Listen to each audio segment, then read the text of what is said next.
tumeweza kuona namna ambavyo Esma Platinum alivyoweza kuingilia kati ugomvi wa Aaliyah pamoja na bibi Zuchu, na akimwambia kwamba Aaliyah ana makosa makubwa sana kwa sababu kama familia haimtambui, lakini sijui ni kwa nini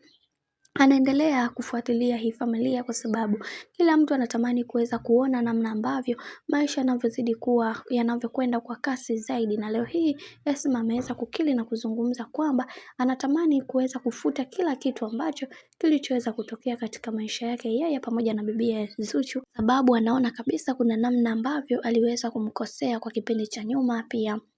anamuomba sana Mungu aendelee kusimama naye kuweza kuhakikisha kila kitu kinakuwa katika misingi na mikakati iliyo bora, kwa sababu kuna mambo mengi ambayo yamekuwa yakitokea katika maisha na wengi wao walitamani kuweza kujua vingi zaidi, na wengi wao wakasema kwamba